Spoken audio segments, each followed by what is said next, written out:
Hey guys, Mike from MasterYourMix.com here, and in this video I'm going to show you how to make your own acoustic panels. Now if you've been following along on my mailing list, you may have seen me recently make a post saying that I just recently moved into a brand new space, and as a result I had to build my mix room from the ground up. Now when I first moved into this room, it sounded horrible. It was very reflective, it's got concrete ceilings. If I were to clap, I would hear a ring that would last about half a second. There were slapbacks all over the place. It was just driving me nuts. It was so difficult to mix. So I knew that I needed to use some acoustic panels to get a better control of the room and make it easier for mixing. Now, I looked at the music stores, I looked online, there's a lot of different commercial options out there. There's Auralex, Prime Acoustics, GIK, a whole bunch of different brands. They all make really great products, but they're all very expensive. It was going to cost me at least well over $1,000, maybe even $2,000 to get all of the right material for this room. So I decided to take matters into my own hands and build my own panels. It's very easy to do and very cost efficient. I've done it in the past, and I knew that it was easy to do, and I could do it in a day, so it was well worth the time to build it and save some money. Now there's three things that you need in order to make your own panels. First, you need some wood to make a frame. Second, you need some sort of rigid insulation, so I use the Roxul Safe and Sound. There's also Owens Corning 703. Either of those are great choices. Basically, you want to have something that's more dense, and definitely avoid using the pink stuff that you typically see in your wall. Last but not least, you also need some sort of fabric to wrap everything in. So I just went to my local fabric store, and basically the idea here is you're looking for something that's breathable. And when I was at the local fabric store, I ended up coming across some speaker cloth, which worked great. That's what you see on these panels right behind me. Basically, you want something that's breathable so that the sound can go through the fabric and get absorbed by the insulation. Now, there's lots of different choices out there, and to be honest, the fabric is probably the most expensive part of the whole thing. So you can choose whatever you want, and that'll have a bigger impact on how much it actually costs you. Now, like I said, it would have cost probably well over $1,000 to get everything commercially, but by building my own, I was able to build 10 panels for about 300 bucks Canadian, so it definitely saved me a lot of money, and it's very easy. So that's what I want to show you how to do in this video, and just to give you a fair warning, it's very difficult to film a video and focus a camera while you're building something with your hands. So I just want to apologize for any blurriness that happens in this video.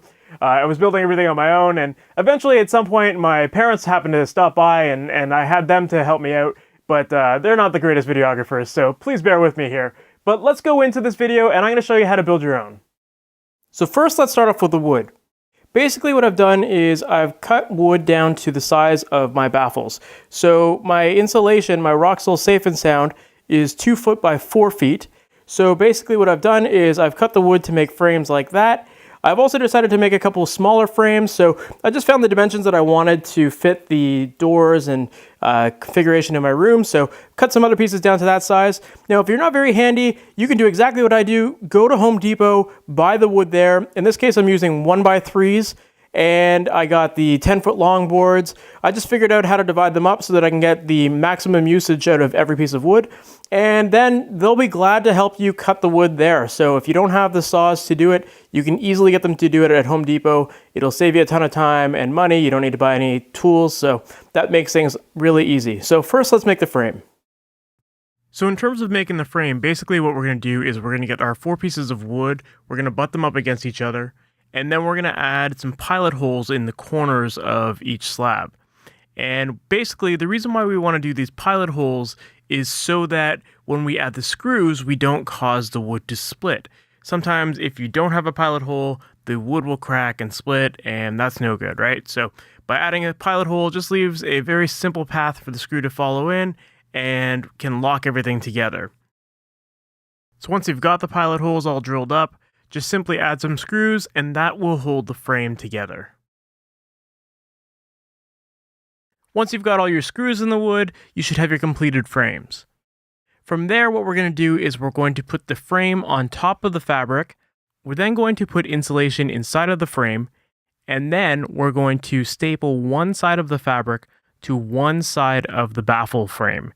And what this allows you to do is stretch out the fabric to make sure that you don't have any wrinkles and that everything looks nice and even.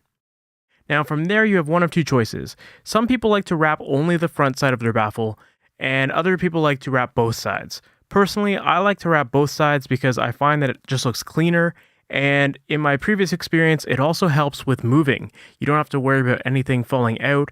It just leaves everything nice and easy, and I like the aesthetics of both sides being wrapped. So to wrap both sides, all you need to do is just fold the fabric over top of the baffle and then cut off any excess that you have. And then what you're going to want to do is tuck the fabric underneath itself and staple it to the edge of the frame. And this is going to leave you with a really nice clean edge, and you're not going to see any frayed edges at all. It's going to look really nice and really pro. Then once you've got all of the staples in, you're basically all done. All you need to do is flip it over, and voila, you're all ready to go. Then you just need to simply hang them up on your walls, and once you've got them in the right spots, your mix room will sound so much better. So like I said, it cost me about 300 bucks Canadian, and it saved me a ton of money. So that's it, guys. I hope you found this video very helpful, and if you did, please make sure to sign up for my mailing list at MasterYourMix.com, where every week I send out free video tips, tutorials, just like this one, to help you make better mixes. That's all for now. Take care.